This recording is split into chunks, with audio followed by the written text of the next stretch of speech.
Welcome back to Methods and Materials, where today we're going to find out how to turn one of these, a sad and feeble party popper,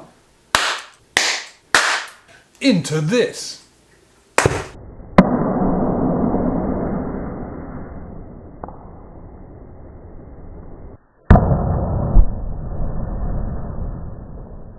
So my lawyer, Mr. Nutkin here, assures me that it's probably legal and might be almost safe.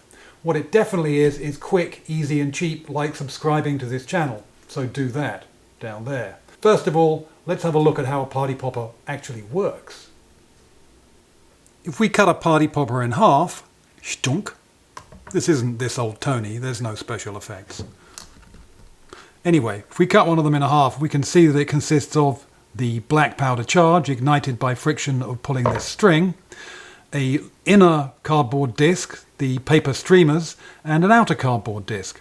And what happens is, you pull this, it ignites. The rapidly expanding gases fill this lower chamber until they press up against the inner disc here, which presses against the streamers, and once the pressure gets too much for these plastic ridges to hold the outer cardboard disc, they all shoot off in the direction of least resistance, which is that way. So that's a party popper. But how are we going to go from pop to woof? Well, we're going to use flash paper, which is nitrocellulose, and as it sounds like, it's cellulose, either paper or cotton, doused with nitric acid. Though it's a little bit more complicated than that and a lot more dangerous, so don't try that at home. Buy it from somebody. Nitrocellulose is a cousin of old-fashioned celluloid film. It's also what ping pong balls are made out of, which is why they are remarkably flammable and burn very, very cleanly. As I say, very, very inflammable. It also holds together staples. It's a little film that holds staples together, but I don't think we can get quite the same effect from that. No. And it's used as a rocket propellant and artillery propellant. But we like it because it's flammable. When you buy this stuff, it'll either come in a little booklet, like 2 by 3 inches from a magic shop, or from the internet of course, or if you're wiser, you can buy much larger sheets.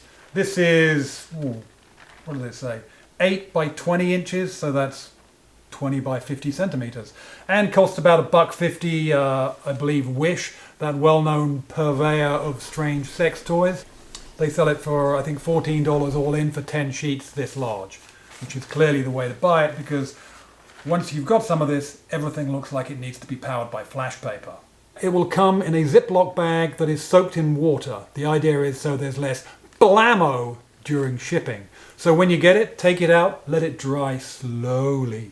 Don't put it in front of the fire and don't use a heat gun. You got it? Did it just get brighter in here?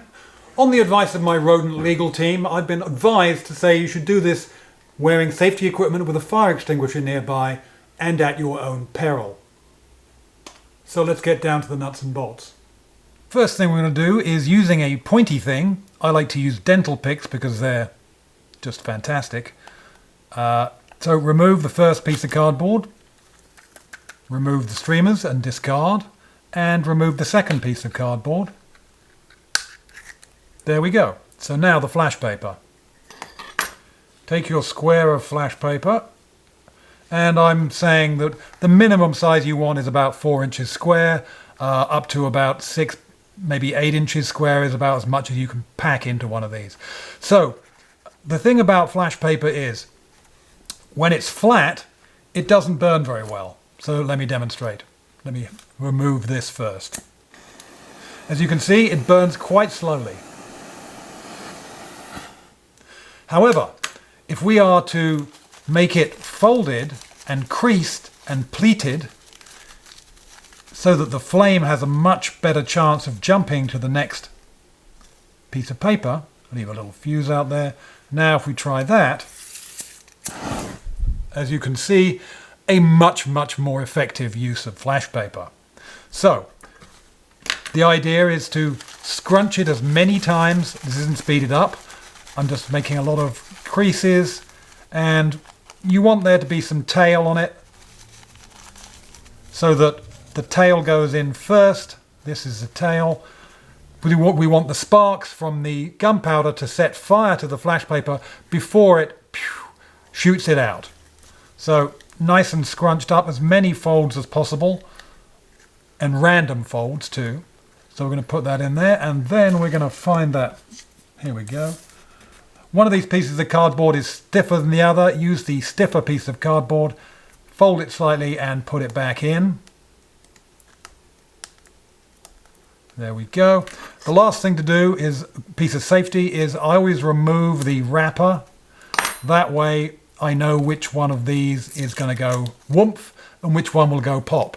The idea is you don't give the one that goes whoomph to your Aunt Betty, because she'll stroke out when she incinerates the cat. Okay, so what I'm going to do now is what you always want to do. Oh, right in the face. And for extra credit, what we can do is take twice as much paper, well, 2 4-inch square pieces, and make 2 little comets, each with its own little tail. Put them together, and hopefully we will end up with 2 balls of flame coming out separately. Put the lid back in. There we go. Let's try that.